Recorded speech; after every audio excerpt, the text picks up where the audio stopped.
Echo சீரிஸோட episode 2 break down இந்த detail நம்ம பார்க்க போகிறோம். Already part 1 break episode 1 break down already போட்டோம். அது கொஞ்சம் பெரிய எபிசோடு. இது கொஞ்சம் சின்ன எபிசோடுங்க. முதல்ல ஒரு 30 to 40 மினிட்ஸ்க்குள்ளே தான் இருக்கும்னு நினைக்கிறேன். பெருசாக சொல்கிற அளவுக்கு எபிசோட் 1 ரொம்ப கம்மியாக தான் இருந்துகிட்டு இருந்துச்சு. அண்ட் பார்த்தீங்கன்னா இந்த எபிசோட் பிரேக் டவுன் இப்போ ஆரம்பிச்சிடலாமா? ஓப்பனிங்கே 1200 ADயில் தான் காட்டுறாங்க. ஸோ அந்த சமயம் கிட்டத்தட்ட 800 வருஷத்துக்கு முன்னாடி அந்த சமயத்தில் பார்த்தீங்கன்னா இந்த சாக்தா இன மக்கள் எந்த மாதிரி வாழ்ந்துகிட்டு இருந்தாங்க, அவங்ககிட்ட எப்படி பண்ணிட்டு இருந்தாங்க அப்படிமா காட்டியிருந்திருக்காங்க. அண்ட் அவங்க பார்த்தீங்கன்னா ஒரு ஸ்போர்ட்ஸுமே வச்சுருந்துருக்காங்க. அந்த ஸ்போர்ட்ஸ் படி இந்த இடத்த யார் பார்த்துக்கணும், அது யாருக்கு சொந்தம் அப்படின்ற மாதிரி அவங்களுக்குள்ளே பார்த்தீங்கன்னா ஸ்போர்ட்ஸ் வச்சு முடிவு பண்ணுற மாதிரி காட்டியிருக்காங்க. அதில் நம்ம எக்கோவோட ஒரு ஆன்சிஸ்டர் ஒருத்தவங்க காட்டியிருக்காங்க. நீங்கள் நல்லா நோட் பண்ணி பாருங்க. அதில் வந்துட்டு ஃபுல்லாகவே ஸ்போர்ட்ஸில் இருக்கிறது ஜென்ஸ் தான். இவங்க ஒருத்த மட்டும் தான் பொண்ணாக இருந்துகிட்டு இருப்பாங்க. ஸோ பாசிபிளி பார்த்தீங்கன்னா இவங்க ஒருத்தவங்க மட்டும் அந்த இடத்துல கலந்துருக்க மாதிரி நம்ம காட்டியிருக்காங்க போட்டிருக்கு. அந்த மாதிரி நம்ம காட்டியிருந்திருக்காங்க. பட் அந்த சமயத்தில் இந்த மாதிரி ஸ்போர்ட்ஸ் எல்லாம் ஆண்கள் தான் பெருசாக பங்கெடுப்பாங்க, பெண்கள் வரமாட்டாங்க. ஸோ அந்த இடத்துல இவங்களை காட்டியிருக்கும் போது ஏதோ வித்தியாசம் இருக்கும் போட்டிருக்கு. ஸோ அந்த மாதிரி நமக்கு காட்டியிருந்திருக்காங்க. அந்த இடத்துல பார்த்தீங்கன்னா ஆக்சுவலி வந்துட்டு இவங்க எந்த மாதிரி இருந்திருக்காங்க, ஐ மீன் இவங்க அந்த பவர் யூஸ் பண்ணி எப்படி இந்த கேமில் ஜெயிச்சிருக்காங்க அப்படின்ற மாதிரி நமக்கு காட்டியிருக்காங்க. ஸோ அவங்களுக்குமே அந்த பவர் யூஸ் ஆகிட்டு இருந்திருக்கு. அண்ட் இது இப்போ கரண்ட்டில் காட்டுறாங்க. ஸோ கரண்ட்டில் பார்த்தீங்கன்னா ஆக்சுவலி நம்ம எக்கோ வந்துட்டு நம்ம பிஸ்கெட்ஸ் கிட்ட சொல்லி ஏகப்பட்ட பொருளெல்லாம் வாங்கிட்டு சொல்கிறாங்க. நான் நிறைய ஸ்டஃப் கொண்டு வந்திருக்கேன் அப்படின்னு சொல்லும் போது இதெல்லாம் எடுத்து வை, இன்னும் கொஞ்சம் போய் கூட எனக்கு வாங்கிட்டோம் அப்படின்னு சொல்லி நம்ம அந்த தாத்தாவோட கடைக்கு அமுச்சு விட்றாங்க. ஸோ கிட்டத்தட்ட மாயாலோபஸோட தாத்தா மாதிரி தான் அவங்க. அந்த தாத்தாவோட கடைக்கு அமுச்சு வைக்கிறாங்க. அவர் ஒரு கிட்டத்தட்ட ஒரு ஆன்டிக் ஷாப் மாதிரி தான் இருக்குது, அங்கே தான் அமுச்சு வச்சிருக்காங்க. ஸோ ஃபாரினர்ஸ் ஏமாற்றி ஏகப்பட்ட பொருளையுமே விற்றுருக்காங்க. அவங்கள்ட்ட எனக்கு ஒரு கேமரா வேணுப்பா அப்படின்னு சொன்னதுக்கு ஒரு கேமராமே கொண்டு போய் வாங்கி கொடுத்துட்றான். ஸோ இது எல்லாமே மாயாலோபஸ் கேட்டது. அந்த சைடில் பார்த்தீங்கன்னா அந்த பாட்டிமாவை காட்டுறாங்க. அவங்க பேர் தான் சூலா. ஸோ அவங்களுக்கு இப்போ தெரிய வந்துருச்சு மாயாவும் ஊருக்கு வந்துட்டா அப்படின்றது. ஸோ அங்கே தெரிய வந்திருக்கு. அந்த ஊரில் பார்த்தீங்கன்னா ஏதோ ஒரு ஃபெஸ்டிவல் நடக்க போது, அந்த ஃபெஸ்டிவலுக்கான பிளானிங்கை தான் அவங்க போட்டுக்கிட்டு இருக்காங்க. ஸோ இப்போ சூலா பாட்டிக்கு மாயா வந்து தெரிஞ்சு போச்சு. மாயா வந்து நினச்சினா அவங்களுக்கு கொஞ்சம் பயமாக தான் இருக்குது. அவரோட இன்ஃப்ளூயன்ஸ் கண்டிப்பாக வந்து நம்ம பிஸ்கெட்ஸை பாதிக்கும் அப்படின்னு சொல்லி அங்கே பக்கம் பார்த்தீங்கன்னா ஹென்ரி கிட்ட அவங்க பேசுகிற மாதிரி காட்டியிருந்திருப்பாங்க.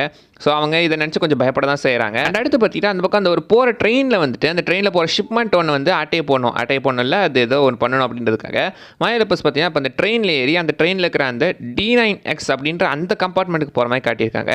D9X. ஸோ D9ன்றது பாசிபிளி பார்த்தீங்கன்னா வேறு எதுவும் இல்லைங்க, டேர்டெவில் தான். ஸோ டேர்டெவில் இஷ்யூ 9ல் தான் ஃபஸ்ட்டு வந்துட்டு எக்கோவை இன்ட்ரடியூஸ் பண்ணியிருந்திருப்பாங்க. ஸோ அதை தான் இங்கேயுமே நம்ம காட்டியிருக்காங்க. அண்ட் எக்ஸ்ன்றது எக்ஸ்மென்கான ரெஃபரன்ஸாக இருக்குமோ? ப்ராபப்ளி இருக்கலாம், சொல்ல முடியாது. ஏன்னா இங்கே கூட மாயாலோபஸோட சக்தி ஏதோ வித்தியாசமாக அதை முன்னோர்களுக்கு குளத்துலேருந்து கிடைக்கிற மாதிரி தான் காட்டியிருக்காங்க. அவரோட மாயாலோபஸ் எக்ஸ்மென்னு சொன்னாங்களோ என்னவோ பாசிபிளி சொல்லலாம், வாய்ப்பு இருக்குது. ஸோ மாயா பார்த்தீங்கன்னா அப்படியே வந்துட்டு ஜேம்ஸ் பாண்ட் பட ஸ்டைலில் ஒரு மிஷன் இம்பாசிபிள் ஸ்டைலில் அப்படியே பார்த்தீங்கன்னா கண்டெய்னருக்கு அடியில் போய் அந்த கம்பார்ட்மெண்ட்டுக்கு உள்ளேயுமே போய் அந்த இடத்துல ஒரு பொட்டியை திறந்து பார்க்குறாங்க. திறந்து பார்த்துட்டு திரும்ப மூடி வச்சுட்டு வெளியே வந்துடுறாங்க. அப்போ ஒன்றுத்தையுமே நீ எடுக்க உள்ள போலையா அப்படின்ற மாதிரி தான் பார்த்தீங்கன்னா நமக்குமே தோணுச்சு. ஸோ வெளியே வந்துட்டு அந்த இடத்துலேருந்து பார்த்தீங்கன்னா எஸ்கேப் ஆகி போகும்போது திடீர்னு ஒரு ட்ராமுக்கு நடுவில் அந்த கால் மாட்டிக்குது. அதுவும் இந்த கால் தான். ஸோ அந்த ப்ராஸ்தட்டிக்லுக்கு தான் மாட்டிக்குது. ஸோ இப்போ இது எப்படியா எடுக்க அப்படின்னு சொல்லி டக்குன்னு பார்த்தீங்கன்னா அந்த பவரை யூஸ் பண்ணி அந்த ட்ரெயின் அந்த லாக்கையை பிடிச்சி தள்ளி விட்டுறாங்க. அதை பிடிச்சி தள்ளி விட்ரு. இதுக்கு இந்த அளவுக்கு பவர் இருக்குது அப்படின்ற மாதிரி நமக்கு இங்கே தான் ஃபஸ்ட் டைம் காட்டியிருக்காங்க. இது சூப்பர் ஸ்ட்ரென்த்தெல்லாம் கொடுக்குமான்னு தெரில, ஆனால் இந்த மாதிரி தான் காட்டியிருக்காங்க. அவங்க இதை பார்த்தீங்கன்னா பிஸ்கெட்ஸுமே அப்படியே சிக்னல் கொடுத்து வர வச்சு பின்னாடி போகிற ட்ரெயின்லேருந்து மிஷன் இம்பாசிபிள் படம் மாதிரி ஒரே ஜம்ப்பு. கார் மேலே வந்து காரோட பம்பர்லேருந்து கண்ணாடி எல்லாமே நொறுங்கி போச்சு. உனக்கு பைத்தியமா என்ன பண்ணிட்டு வந்திருக்க, நீ எடுத்துகிட்டு வந்த பொருள் ஒர்த்தாக இருக்கணும் அப்படின்னு சொல்லும்போது நான் இதையுமே எடுத்துகிட்டு வரலடா அப்படின்னு எக்கோ சொல்லும்போது நம்ம பிஸ்கெட்ஸ் மூஞ்சியை பார்க்கணுமே, அடிப்பாவி இதுக்காடி இவ்வளோ பெரிய பஞ்சாயத்து பண்ண அப்படின்ற மாதிரி அவர் முகம் வந்துக்கிட்டு இருக்கோம். ஸோ இப்போ D9Xன்றது அந்த ஷிப்னு பார்த்தீங்கன்னா ஆக்சுவலி வந்துட்டு இப்போ டேரெக்டாக பிளாக் நைஃப் கார்ட்டல் அப்படின்ற ஒரு குரூப் கிட்ட தான் போயிட்டுருக்கு. இந்த குரூப்போட பேர் தான் பிளாக் நைஃப் கார்ட்டல். ஆக்சுவலி நம்ம கிங் பின்னோட வெப்பன் சப்ளையர்ஸ் இந்த குரூப் தான். ஸோ அவங்க தான் வெப்பன் சப்ளையரு. ஸோ அந்த வெப்பன்ஸ் எல்லாம் தான் இந்த கம்பெனியில் வந்துகிட்டு இருக்கு. அதை பார்த்தீங்கன்னா அவங்க ஓப்பன் பண்ணி பார்த்துக்கிட்டு இருக்காங்க. இந்த மொட்டையை அவங்க கூட வெளியே போயிட்டு இருக்கும்போது வெளியே வந்துடுறாங்க. ஆனால் உள்ளுக்குள்ளே பார்த்தீங்கன்னா நம்ம மாயா எதுவும் எடுத்துகிட்டு வரலன்னு நினச்சோம். எதுவும் எடுத்துகிட்டு வரல, அவள் வச்சுட்டு வந்திருக்கா. ஐ மீன் பொட்டிக்குள்ளே பாம் இருந்திருக்கு. அது இந்த பொட்டிக்குள்ளே பாருங்கள் இருக்கிறது அத்தனையுமே ஆரோ ஹெட்ஸு, சாரி மிசைல் ஹெட்ஸு. மிசைலோட முனையில் வெடிக்கிற ஹெட் இருக்கும்ல, அதுக்குள்ளே பாம்பை வச்சு விட்டுருந்துருக்கா. ஸோ இடமே வெடிச்சு மொத்தமாக காலியாகி அந்த மொத்த இடமுமே நாசமாயிட்டு இருக்கு. ஸோ இப்போ இது பெரிய பஞ்சாயத்து ஆகிட்டுருக்கு. இந்த பஞ்சாயத்து மொத்தமே நம்ம ஹென்ரி தலையில் தான் வந்து விடியுது. வெளியே இருக்கிற 2 பேருமே எஸ்கேப் ஆகிட்டாங்க. பட் இது பார்த்தீங்கன்னா டேட்டா இப்போ ஹென்ரி தான் பாதிக்குது. ஏன்னா ஹென்ரிக்கு எல்லாம் ஃபோன் பண்ணி கேட்டுட்ருக்காங்க, ஊரில் வந்து அந்த ஷிப்மெண்ட்டில் தான்டா இவ்வளோ பஞ்சாயத்தம் என்ன பண்ணிட்டுருக்க அப்படின்ற மாதிரி பார்த்தீங்கன்னா எல்லாருமே ஹென்ரியை பிடிச்சி வச்சு வாங்கிட்டு இருக்காங்க. அண்ட் மாயா பார்த்தீங்கன்னா தன்னோட உடஞ்சி போன அந்த காலை அவங்க தாத்தா கிட்ட கொடுத்து சரி பண்ணுறதுக்காக வர அங்கேயுமே தாத்தா வந்துட்டு ஒரு புது கால் செஞ்சு கொடுக்குறாரு. அது வந்துட்டு ஜஸ்ட் டெம்பரரியான ஒரு கால் தான். நான் வந்துட்டு இப்போதைக்கு உனக்கு டெம்பரரி செஞ்சு தரேன், புது கால் வந்துட்டு நான் ரெடி பண்ணிக்கிட்டு இருக்கேன், அதை உனக்கு அப்புறமா தரேன் அப்படின்னு சொல்லி அனுப்பிச்சு வைப்பாப்பில்.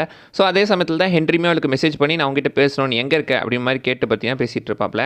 அவனுக்கு என்ன அடிக்கானுங்க, நான் அவனுங்களை திருப்பி அடிச்சிட்டேன் அப்படின்ற மாதிரி அதுக்கு மெசேஜ் பண்ணிட்டு இருப்பேன். அந்த இடத்துல பார்த்தீங்கன்னா அந்த சாஃபா மக்களோட அந்த சாஃபா தலைவரோட அந்த சிலையை பார்க்குறா. ஸோ தலைவரோட தலைவியை அவங்க சிலையை அங்கே பார்க்குறாங்க.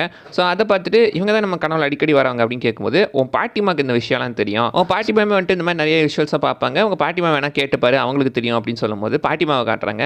அவங்க வேற ஒரு காரில் வந்திருக்காங்க. அங்கே இருக்கிறவங்க வந்துட்டு உங்கள் கார் என்னாச்சுன்னு கேட்கும்போது பிஸ்கெட்ஸ் எடுத்துகிட்டு போயிருக்கான் அப்படின்னு சொல்கிறாங்க. சைடில் பிஸ்கெட்ஸ் பார்த்தீங்கன்னா உடஞ்சி போன வண்டி இழுத்துட்டு போயிட்டு இருக்கான். அதை பாட்டி பார்த்து ஷாக் ஆகிடுறாங்க. ஸோ இப்போ வண்டியை சரி பண்ண போய் கடையில் ஓடும் போது என்கிட்ட ஒரு PS4 இருக்குது, இது யாரா வாங்கிக்கிறீங்களா, $100 வாங்கிக்கோங்க, இல்லை ஃபஸ்ட்டு $125 சொல்லுவான், அதுக்கப்புறம் $100 வாங்கிக்கோங்க, வண்டியை சரி பண்ணுறதுக்கு காசு தேவை அப்படின்னு சொல்லி அந்த பக்கம் பார்த்தீங்கன்னா ரேடியோவில் அனௌன்ஸ் பண்ணும்போது அங்கே தான் பாணி அந்த ஃபோன் எடுக்கிற மாதிரி காட்டியிருக்காங்க. பாணி கால் பண்ணி வண்டிக்கு என்ன ஆச்சு, உனக்கு ஒன்றும் ஆகலையே அப்படின்னு சொல்லும்போது இல்லை எனக்கு ஒன்றும் ஆகலை, மாயாக்கும் ஒன்றும் ஆகலை அப்படின்னு சொல்லும்போது பாணிக்கு தெரிஞ்சு போச்சு மாயா ஊரில் இருக்காளா, அவ இப்போ வந்தா அப்படின்னு மாதிரி கேட்டுட்டு இருக்காங்க. ஸோ பார்த்தீங்கன்னா பேச்சு வாக்கில் அவர் அப்படியே உளறிட்டாரு. அண்ட் இந்த பக்கம் மாயா லோபஸ்க்கு ஹென்ரிக்கும் பார்த்தீங்கன்னா ஒரு சின்ன பஞ்சாயத்து போயிட்டுருக்கு. அவர் வந்துட்டு நீ வர முன்னாடி வரைக்கும் இந்த இடம் நல்லா தான் இருந்துச்சு, நீ வந்த உடனே கலவரம் ஆரம்பிச்சிருச்சு அப்படின்னு மாதிரி பேசிகிட்டு இருக்காப்புல. ஸோ பார்த்தீங்கன்னா அவனுங்க என்ன அடிக்க வந்தானுங்க, நான் அவனுங்களை அடிச்சு போட்டேன், இதே மாதிரி தான் என்ன அந்த இப்படி மாதிரி பண்ணாங்க, ஒரு வேளை கிங் பின்னை டெக் பண்ணிட்டு நான் இந்த இடத்துக்கு வந்தேன்னா நான் உனக்கு ஹெல்ப் பண்ண மாட்டேன் அப்படின்னு கேட்குறாங்க. ஸோ இப்போதைக்கு கிங் பின்னர் இல்லாத அந்த பவர் பொசிஷன் அந்த வேக்கம்க்கு நம்ம மாயா லோபஸ் வர ட்ரை பண்ணிகிட்டு இருக்காங்கன்ற மாதிரி தான் காட்டியிருக்காங்க. ஸோ மாயா லோபஸ் இப்போதைக்கு குயின் பின் ஆகணும் அப்படின்னு நினச்சிக்கிட்டு இருக்காங்க.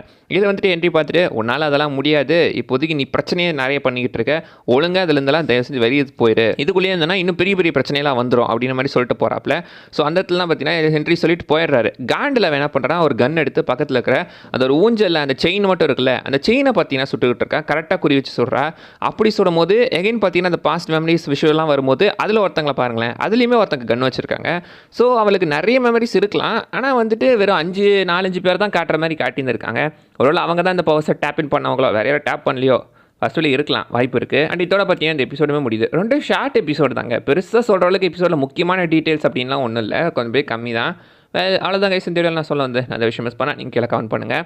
அடுத்த வீடியோவில் பார்க்குற வரைக்கும் பை பாய்.